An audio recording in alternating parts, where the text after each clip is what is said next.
Meanwhile, today, Donald Trump is firing back at the New York Times for its story that accuses him of groping two women in the past. The GOP nominee took to Twitter this morning to write, and I quote, "The phony story in the failing New York Times is a total fabrication written by the same people as last discredited story on woman. Watch!" exclamation point. The Times is, of course, just one of several media outlets to bring forward such types of stories in just the past few days. Mark Leibovich is a CBS News contributor, chief national correspondent for New York Times Magazine. Good enough to join us here. Mark, so the Trump campaign, in a daily drumbeat of its own, is now denying any wrongdoing with regard to the latest round of allegations, but more and more keep coming to light. We're also seeing that tape played where it appears that Donald Trump actually says that he'll be dating a young girl in 10 years. It's becoming increasingly hard just to parse the number of allegations here. The campaign is how defensive at this point? I wouldn't. I mean, they're not even that defensive. They're more offensive. I mean, they drafted a letter against our newspaper, I guess, overnight, threatening legal action. He's denied everything.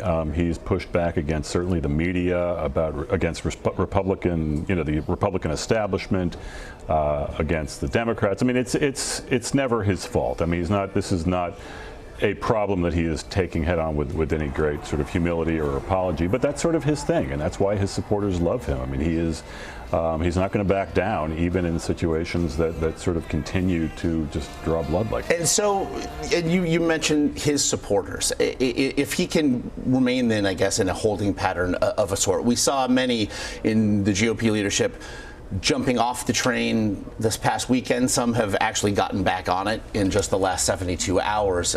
But if he can maintain this holding pattern, I suppose it's good enough. But the real politic here is that come November 8th, he will need more than just his supporters. Yeah, he doesn't need a holding pattern right now. He needs to make a move. I mean, I think his campaign thought that these WikiLeaks that keep coming out every day, which look like they're going to continue to keep coming out every day, are going to be a daily gift to them. And they were pretty focused on that yesterday. He was, and I thought it was pretty effective. But yeah, as soon as you have to deal with this is actually a more palpable and kind of visceral issue that people are going to pay probably more attention to, and it muddles the whole thing, and it does not help him.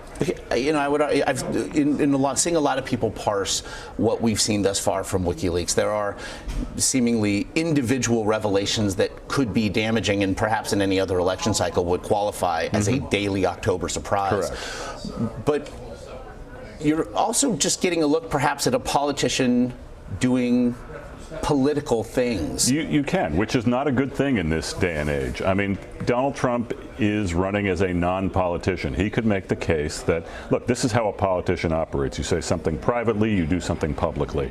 I mean, these emails paint a picture of incredible calculation. You have at what point, 12 aides sort of going back and forth about whether she can make a particular joke about, hair in Iowa, which is ridiculous. It's not how normal kind of freewheeling people in a freewheeling time like to operate. So he could very, very, I think, convincingly make a case that this is who she is and we need something different. And unfortunately, these other things just keep getting in the way. But as they get in the way, then, the numbers right now are suggesting, both nationally and in key battleground states, that she has now pushed past that margin of error. And so it would seem right now that those being polled prefer, even in this change era, they prefer calculation to the erratic, we have no idea what's coming next nature of this campaign. Yes, exactly. So how to obviously, that's a narrative that the Trump campaign will have to change. How to change it? Well, you're running out of time. I mean, I think the last debate will be fascinating. I think, unfortunately for him, it is the last debate because I think he was pretty effective last week, and he did sort of stop the momentum against him. His big problem is women. I mean, it's been his problem just for several months now. If you look at the polling, I mean, Republican women, suburban women. I mean, this is a key demographic. They've been sort of the swing demographic. It's the majority of the electorate. And stories like this that we hear every day are not going to help. Not good at all. And even I've seen some recent polls that say that after the tape on the bus the other day, his support among evangelicals in Wisconsin, I guess, kind of hemorrhaged. So, yeah, I mean, there are a lot of constituencies that this can tap into in not a good way. You spoke with Secretary Clinton last month for your latest piece in this week's New York Times Magazine. You write at one point that she's, quote, stubbornly cautious and on script, banking on the notion that real-life concerns of voters will win out over spectacle. Do you think at this point there's a belief in her campaign, let's just run out the clock? I would say that that's one way of looking at it. I also think that it's just politics 101 to stay out of the way when your opponent is, seemingly just sort of, doing something day after day after day is going to be troubling to people. I mean, he's attacking his own.